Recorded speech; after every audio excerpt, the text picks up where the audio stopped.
Bonjour, c'est Jérôme du blog Montre Cardio GPS. Aujourd'hui, je vais vous présenter la Garmin Forerunner 35, qui est donc la nouvelle montre la moins chère dans la gamme Garmin avec le capteur cardio optique.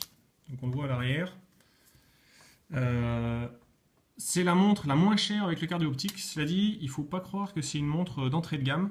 On va le voir, c'est une montre qui a quand même un bon pack de fonctionnalités qui fait que ça sera très intéressante pour toutes les personnes qui font quelques footings par semaine, 2-3 footings par semaine, qui ne cherchent pas spécialement à améliorer leur record personnel, à faire des séances de dingue, mais simplement à faire du sport en suivant le cardio tout le temps et simplement avec le capteur optique.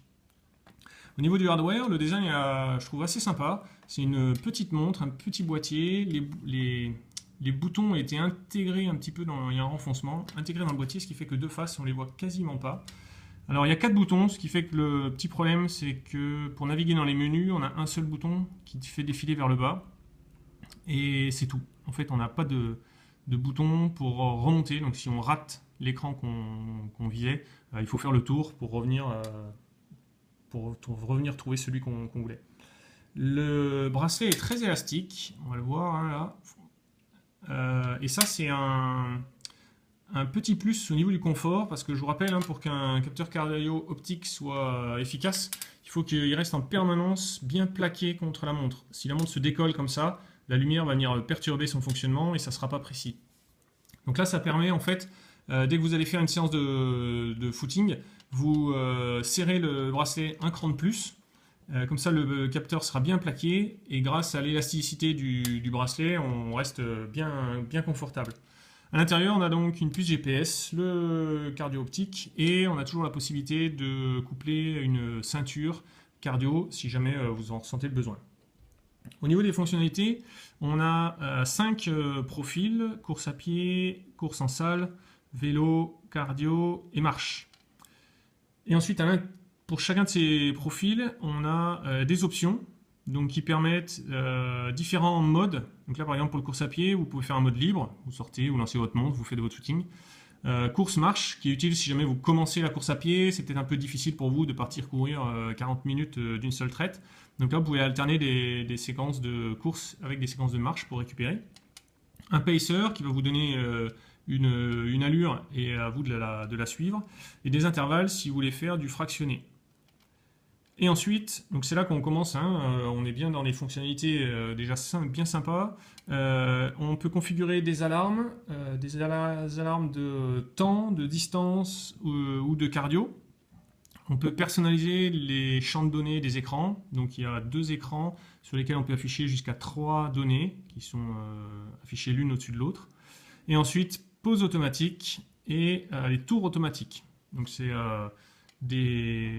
un pack de fonctionnalités assez sympa pour une petite montre annoncée comme d'entrée de gamme pour Garmin. Au niveau de l'autonomie, là Garmin a encore réussi quelque chose de pas mal, puisqu'on est à 13 heures en fonctionnement GPS plus cardio optique. 13 heures pour une montre aussi petite et aussi légère, c'est vraiment une bonne perf. Et globalement, ça permettra, même si vous faites 3 séances par semaine, vous n'aurez à la recharger qu'une fois en gros. Ensuite, elle fait également tracker d'activité. Donc là, on va défiler dans les widgets et vous allez vous rendre compte un peu de tout ce qui est possible. Le cardio, donc à tout moment, vous pouvez afficher votre fréquence cardiaque. Et avec une pression, on change d'écran. Et là, on passe sur l'historique sur les 4 dernières heures. Donc vous voyez la fréquence cardiaque, la plus basse, la plus haute. Et ensuite, donc, vous avez beaucoup plus d'historique lorsque les données sont synchronisées sur Garmin Connect, où là, vous avez toute l'historique des enregistrements. Les smart notifications, puisque en Bluetooth, vous recevrez les smart notifications de votre smartphone. Donc là, ma page, voilà, c'est quelqu'un qui a dû aimer la page Facebook du blog, et je reçois une alerte qui m'en prévient.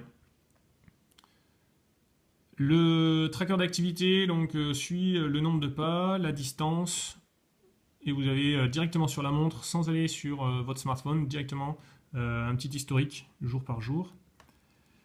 Ça, c'est les calories. Les minutes d'activité, donc là, c'est quelque chose qui n'est plus une mesure quotidienne, mais sur une semaine, où Garmin donc, vous fixe un objectif à 150 minutes d'activité physique par semaine. Les statistiques de la dernière séance de sport, donc là pour moi, dernier footing de ce matin. Là, on est en attente des données météo de mon iPhone qui pinaille. Voilà, juste chose à rajouter sur le tracker d'activité qui n'apparaît pas dans la montre, mais il fait bien le suivi du sommeil pour la nuit. Et les données là sont synchronisées sur Garmin Connect. Pour conclure, vous voyez que c'est une petite montre, la moins chère de la gamme Garmin avec le cardio optique. Mais il ne faut pas se tromper, hein, c'est pas une montre GPS de base. Donc c'est ce qui justifie son prix qui est à 200 euros. À mon avis, c'est une montre qui va bien marcher pour Noël parce que elle a un pack de fonctionnalités très intéressant pour tous les gens qui font un petit peu de sport dans la semaine, que ça soit quelques séances en salle et puis une sortie footing le dimanche. Et des fonctionnalités sur les affichages, des personnalisations et les types de séances qui sont assez sympas, une bonne autonomie. Bref, c'est une montre que j'ai bien appréciée. Bien voilà, je mets, si vous avez besoin de plus de détails, je mets dans la description de la vidéo le lien vers le blog pour l'article du test dans lequel vous aurez beaucoup plus de détails. Et puis ensuite, si cette vidéo a répondu à toutes vos attentes, cliquez sur j'aime, abonnez-vous à la chaîne et puis comme ça vous serez averti des parutions des prochaines vidéos.